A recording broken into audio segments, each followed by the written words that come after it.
If you had asked us a year ago, will you have Cormac Ryan on the Carolina Insider podcast? Yeah, that's right. I would have said, we do like watching Cormac Ryan play. I don't feel he'll ever be on here. Yeah. Doesn't seem likely. Fast forward, 12 months later, Cormac Ryan's here in Pod World. Well, we had Mike Bray on a couple weeks ago. It's just really all coming together. It's been all Irish all the time. Yeah. So, Cormac, thanks so much for being with us. And what's life as a Tar Heel been like here lately? Yeah, I mean, first of all, I agree. I mean, it's crazy how life works. I think sometimes I still sit back and kind of take a look at the Dean Dome, and I'm just like, man, this is pretty cool that I'm here, and I didn't think I'd be here. Just given my history with Carolina, the third college basketball game I ever played was here. I was, playing out at Stanford, but I always had a ton of admiration for this place, and it's cool to be here. So, I mean, life's been good. Really enjoying it so far. I mean, we're in the thick of the season now, so, things are rolling quick. But we're having a lot of fun playing basketball and winning games, and it's, students are back on campus, so it's got a good buzz right now.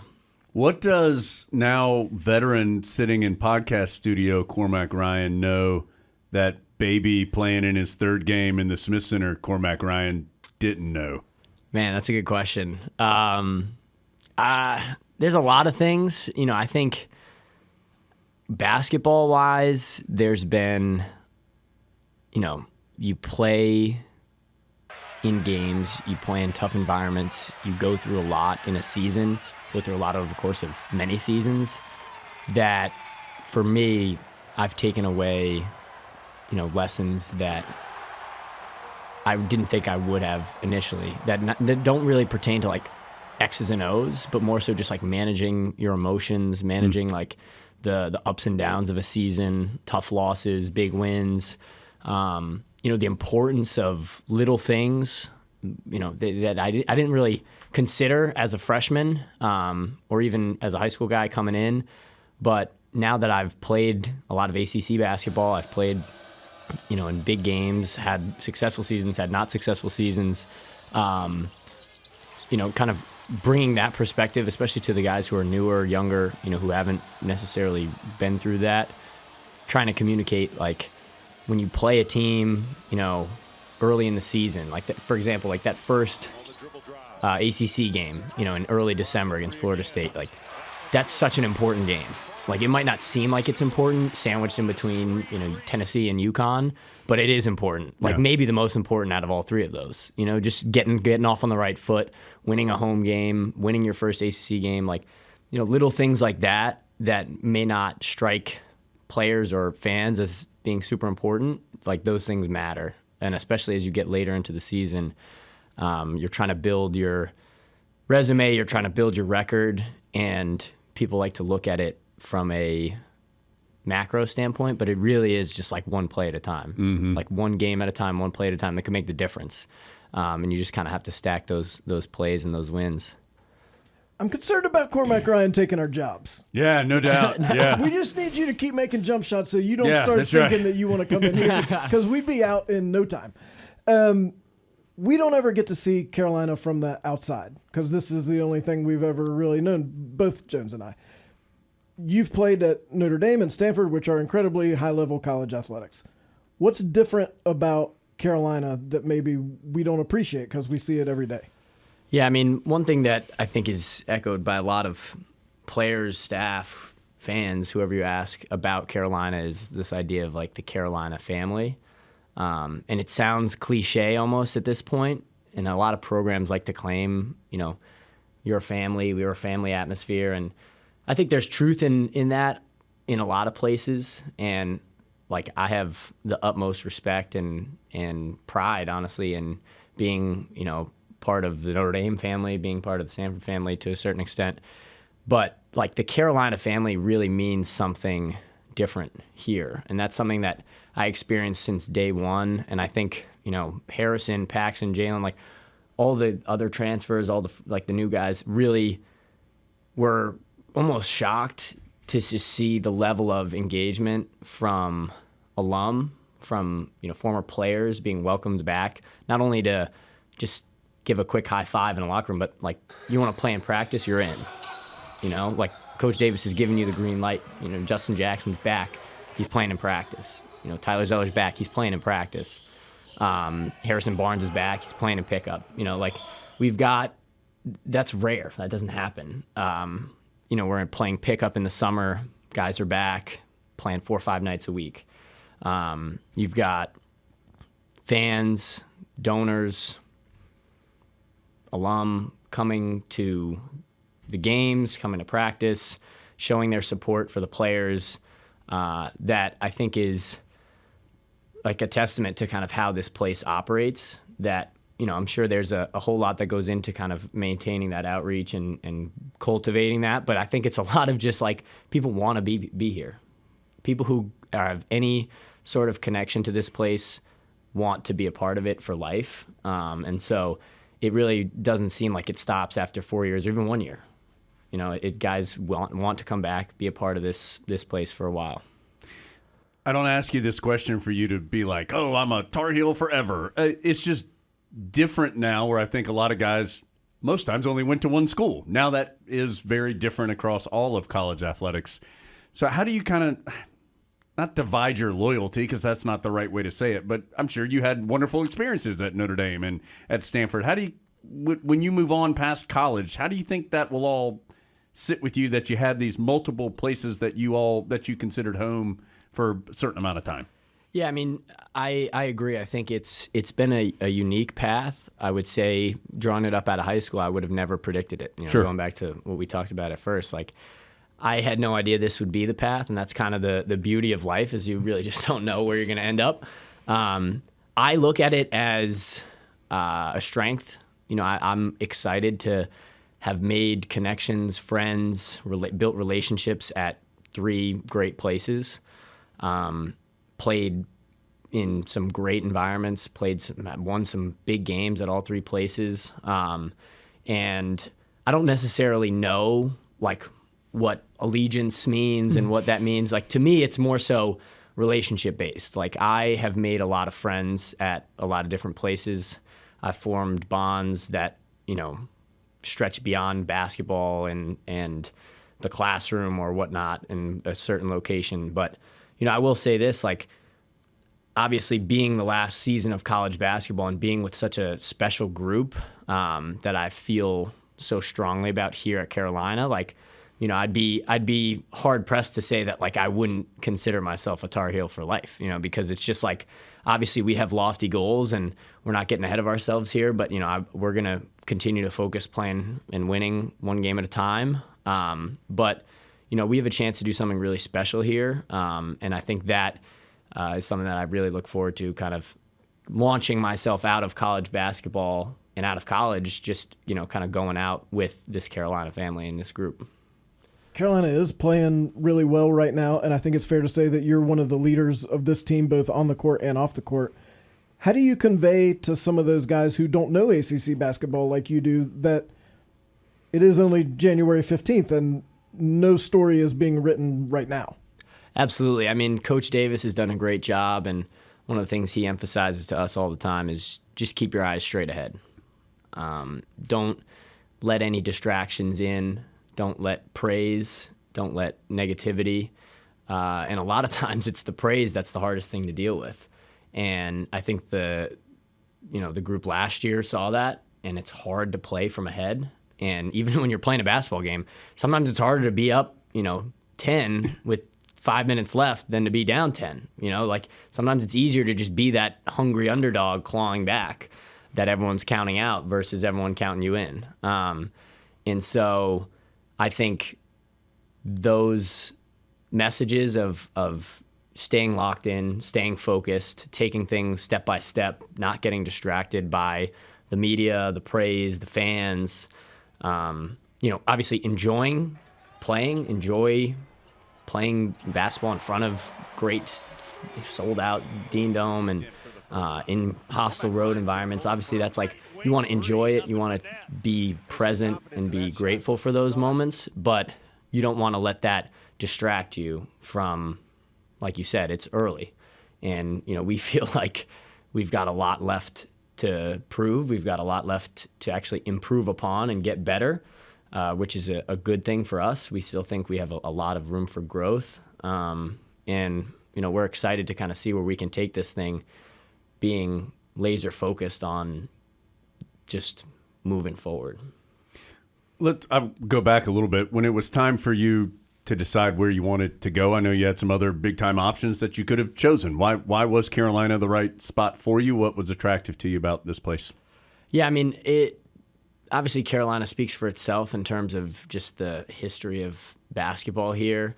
So that was one thing, being a part of a great program, a legendary program, a program that has really high standards for winning and being a successful team. That was attractive to me because I want to be a part of a winning team and be a contributor, an impact player, somebody who can help deliver the level of success that is basically expected at a place like Carolina.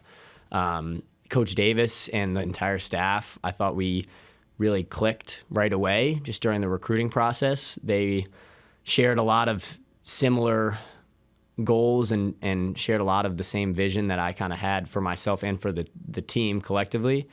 I also just was familiar with Armando and RJ. I've played against those guys for 3 years, and so I knew their game just from a basketball standpoint, and I kind of, to a certain extent knew them as people, and I had a feeling we would be able to kind of really mesh together. And then just the ability to kind of be in lockstep with kind of where Coach Davis wanted to take this thing, the roster he was building, his vision for me, his vision for the team. That was really it. It's team success. It's, my role in helping make that happen. And, being a part of a big-time program. That's 3 major boxes that's hard to turn down, and so far it's been really fun. Coach Davis has talked about, and other guys have talked about, just the cohesiveness of this team, and they always kind of point to the Florida Atlantic trip, and everybody pushed the tables together at dinner. Nobody wanted to sit at separate tables. But that was back in October, whenever it was. That's not something you can just say, okay, this is good, and then never think about it again. How do you continue to cultivate that type of chemistry throughout the course of a long season? Yeah, we have a naturally cohesive group, and I think that's a credit to Coach Davis and the way he recruited, both out of high school, out of the transfer portal, the way he built the roster for this team. I think part of it is also, there's just some luck involved. Guys, you can go to a bar and sometimes you like guys, sometimes you don't. You meet people in the world and sometimes you click and sometimes you don't. And I think we have a lot of personalities on this team that get along. We love to hang out with each other on and off the court. And I say this as it's rare to find a top to bottom group that does that in any atmosphere. You go to your local tax bureau, you go to an insurance agency, and you ask the 15 guys sitting at their desks, are all 15 of you going to go out for a drink after this? No. I might go out with the guy next to me and maybe 2 guys from down the hall. There's just clicks that happen, and we really feel top to bottom, if we're going to go to a meal, if we're going to go, hang out, watch a football game, it's the team group chat that's going off. It's not, I'm texting 3 guys. And that's rare, and that's something that's a big strength for us because that just carries over to the court. And there's no direct correlation. It's not like I watched a football game with you, so now I'm going to talk on a pick and roll. But that's not going through your mind. But at some subliminal level, there's trust there. If there's a genuine, just chemistry, if there's a good dialogue, good communication between players, I think it just translates to more trust, more openness, more accountability on the court, which is important. I would say that you play with a little bit of an edge. Has that always been there? It has. Yeah, it has. You could ask my little brother. You could ask whoever. That's always kind of been my personality, style of play is playing with a little bit of fire and edge. It's something that is just kind of natural to me.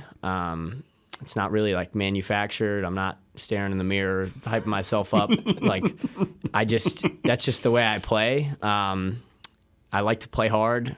I like to play, physical. I like to talk. I like to communicate. That's just kind of who I am on the court. Has there ever been a time that edge has gotten you in trouble, or that you look back and think, maybe that was a little over the line?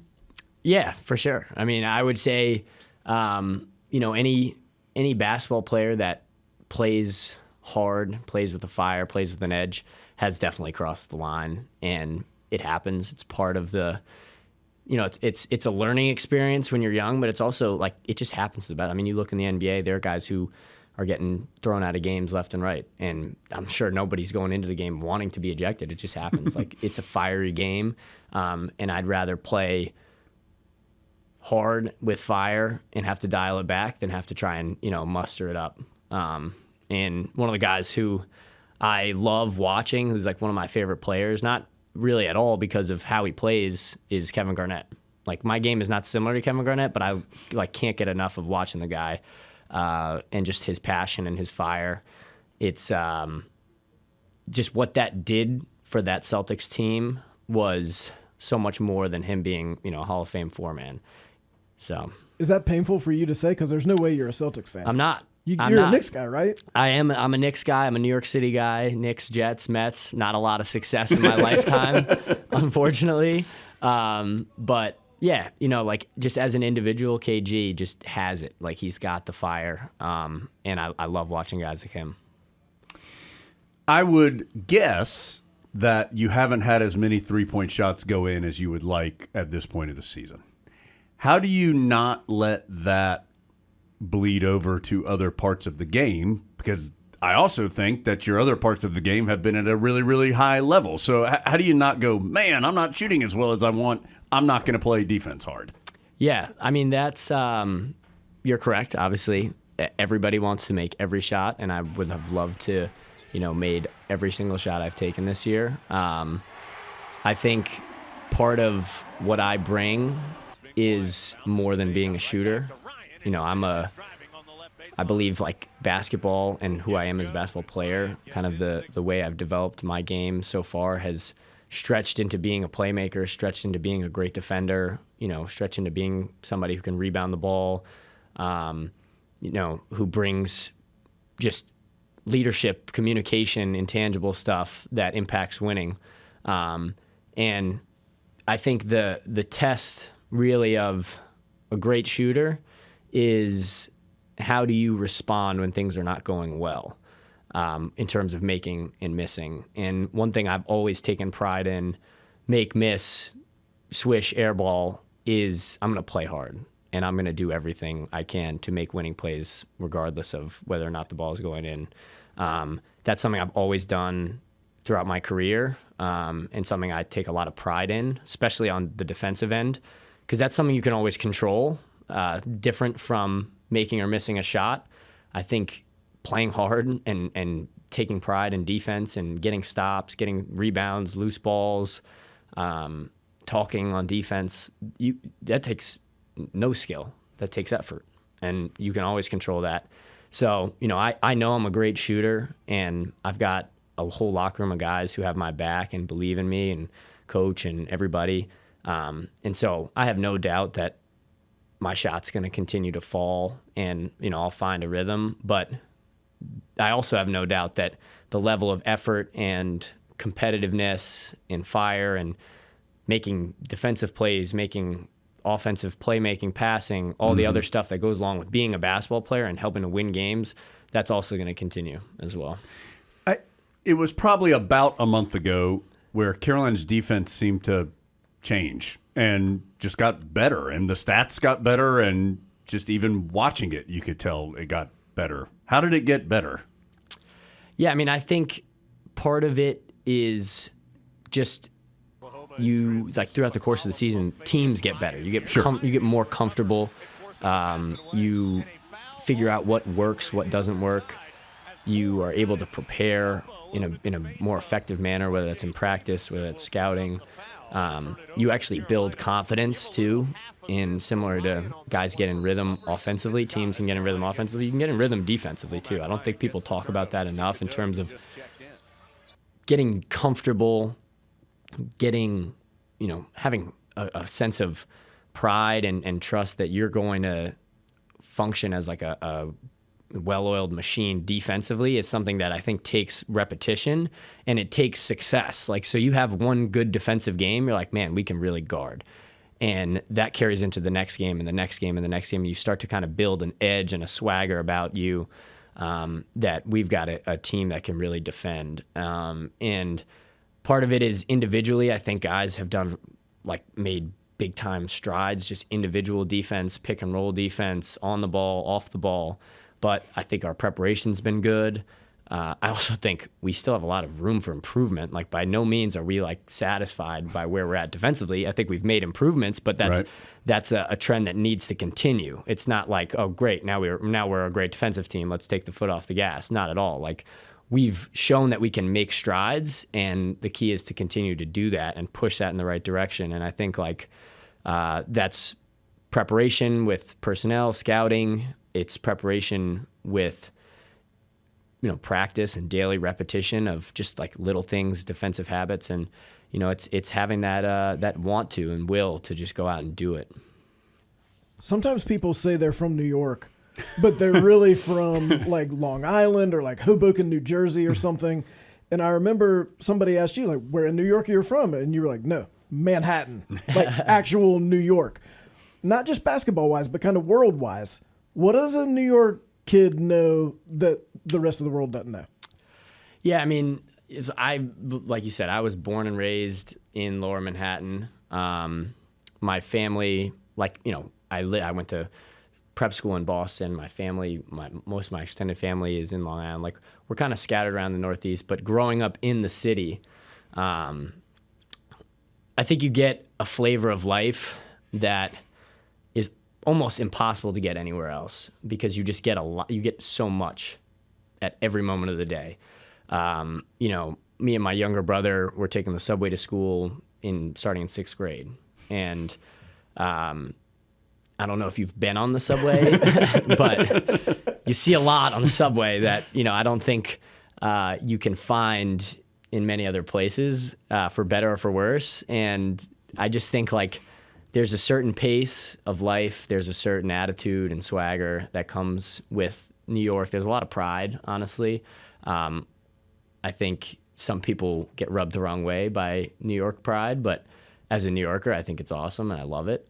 And I just, I would raise my kids there. I would 100%. I just think it teaches you a lot about life. I think you meet so many people from different backgrounds, races, ethnicities, socioeconomic statuses. You just get so much that I think is hard to replicate in other places through no fault of their own. It's just it's just a melting pot of people, of food, of different, cultures, likes, dislikes, sports. It's just there's a lot there that, I was fortunate enough to kind of experience from a young age and grow up in. And I would settle down there if I had the choice to. We were joking before we came on the air. You were talking about, as an older guy, how long it takes you to get loose for practice or whatever. you compared to Zayden High, you're in a different part of your life at this point. How do you guys, or how do you try and still manage being, as you talked about, part of that tight-knit group, even though you are significantly older than some of these guys? Yeah, I mean, I think I've got a youthful zest. I wouldn't say I'm an old guy. I could still run with the young guys. No, I mean, obviously in college, I'm one of the older players in the country. But I think my personality and kind of the way that we operate as a team, it's very easy to kind of get along with anybody, whether that's our freshmen, whether that's guys who are underclassmen, upperclassmen, other grad students. Like, it's it hasn't been something that has to be forced. It's honestly something I don't even really think about, and it's funny sometimes when you take a step back, you're like, wow, like I'm 6 years older than this kid. Like, but it's been, I think I bring a certain level of perspective that I think helps and is appreciated by some of the younger guys. They also bring a perspective that I appreciate because they kind of grew up in a different like atmosphere of high school basketball. Like the recruiting has changed, like everything has changed, the music has changed. Like and I sound like an old guy saying that. Like, but it's that's true. All right. Come on, Cormac, come to our side. It's true. Like it's true. And so like it's cool to kind of see. It's cool to be a part of. I think we have like, a pretty veteran group, even outside of me. Like we have a pretty old team. But those guys like, Zayden Elliott, Seth, Jay Wash, like they're mature in their approach. They're mature in their lifestyle, their habits. They're fun to be around. They're really good guys, but they're not like what you would think of in terms of like being a young guy. Like there's no need to babysit or reprimand or be like the elder statesman and keep them on the straight and narrow. Like that's just not the kind of guys that we're bringing to Carolina. Like these guys are professional about what they do. There's no need for lectures or, don't do this, like, stay away from, like, these guys are, they've got tremendous, like, IQ. They've got a lot of maturity. They've got great families. Like, it's just, it's easy for us to get along because we're all, pretty similar. Okay. I'm hoping for honesty on this.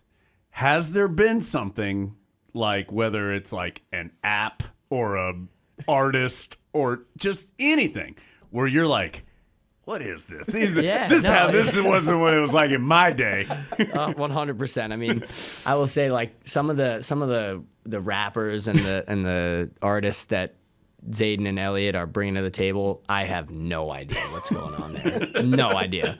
And that's, it's again, like I get a chance to listen to some new stuff, and they're bringing new stuff to my plate, and it's, I mean, those moments are funny. And I was telling them, I was like, you guys gotta bring me along with some of this new stuff, but it's not like as big of a gap. But I will say, like, there's times where like, me and Marcus are listening to the same music instead of me and Elliot. Like I'm starting to swing up instead of swing down. So,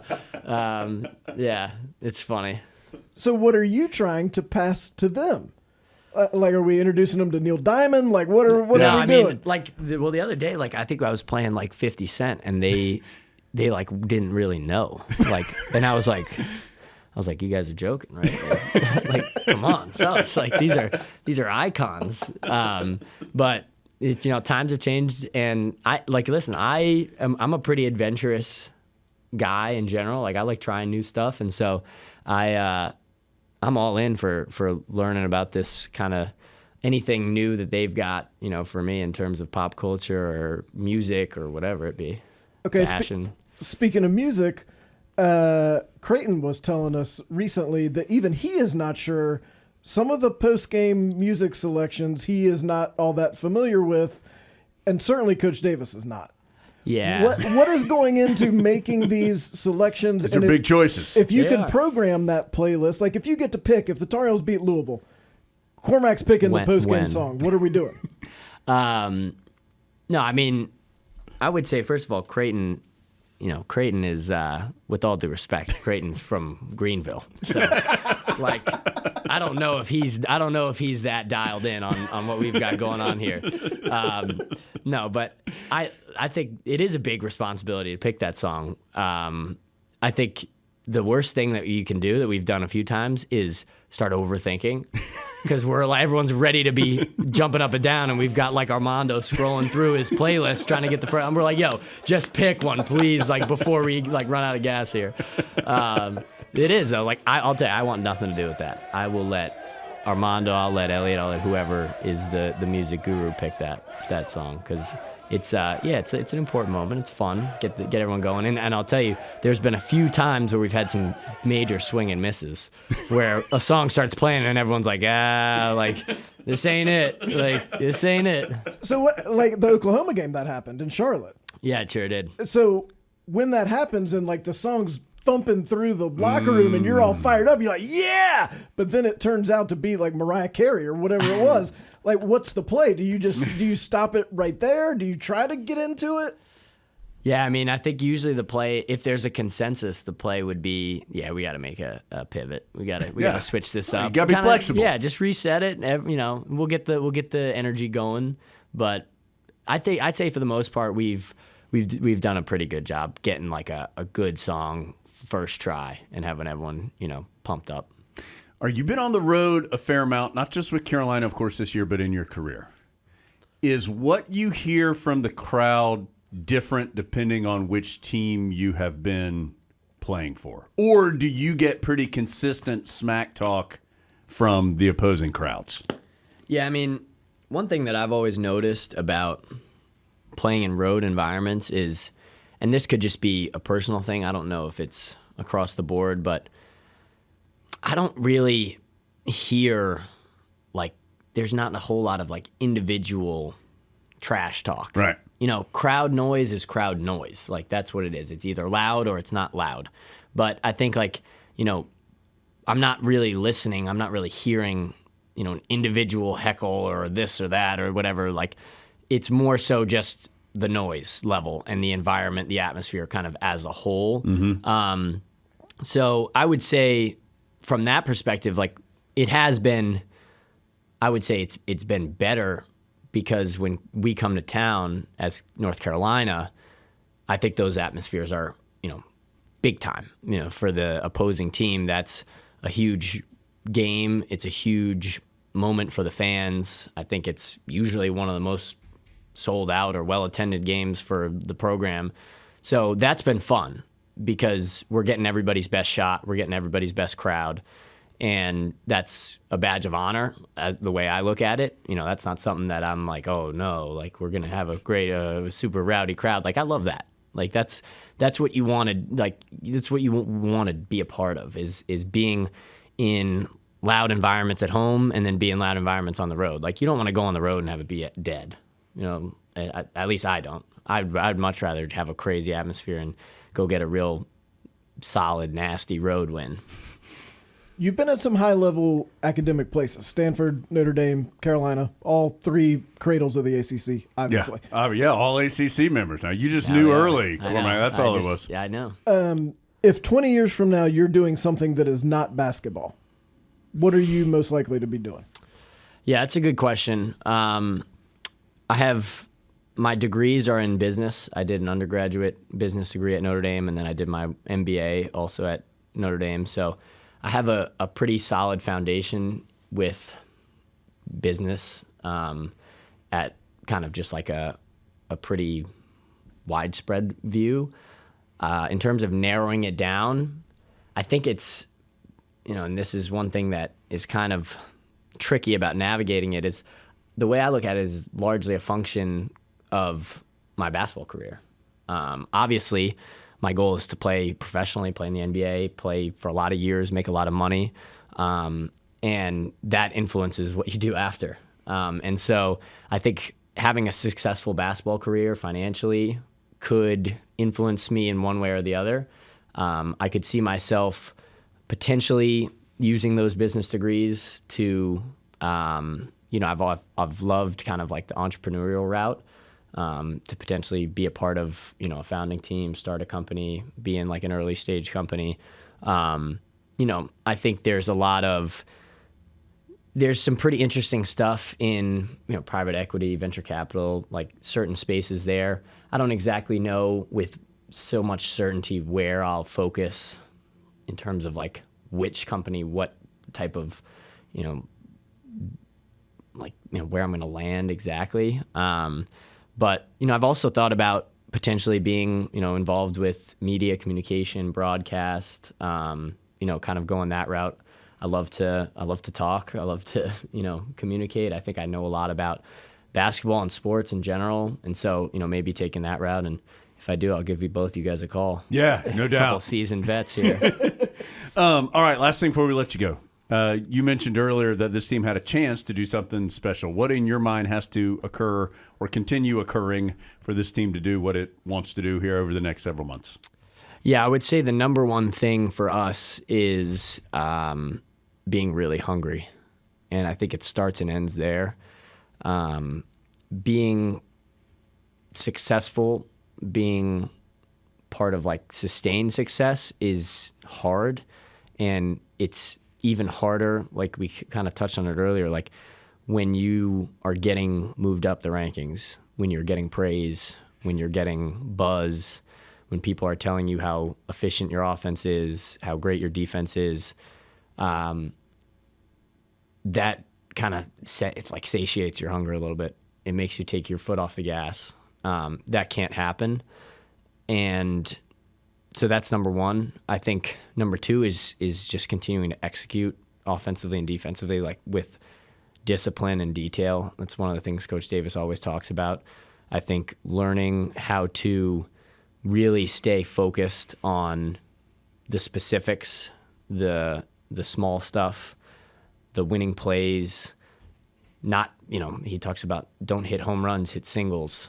That's how you win games. That's how you win a lot of games, is being just more disciplined, being the team that executes better, the team that wants it more. And that's really what it comes down to. I think one step at a time, one play at a time, one game at a time is how it's going to happen. And being hungry for wins, being hungry for like the loose ball, being hungry for the rebound, being hungry to get a stop, like that is the granularity that you need. Not, we want to be 20-0 in the ACC, or we want to win a national championship. That's great. That's great. You can think all that stuff, but that doesn't mean anything because there's nothing I could do right now to make us 15-0, 20-0. I can't do it because I can only play one game at a time. So the only thing you have control over is your preparation, your practice for Louisville, and that's just where it starts and ends.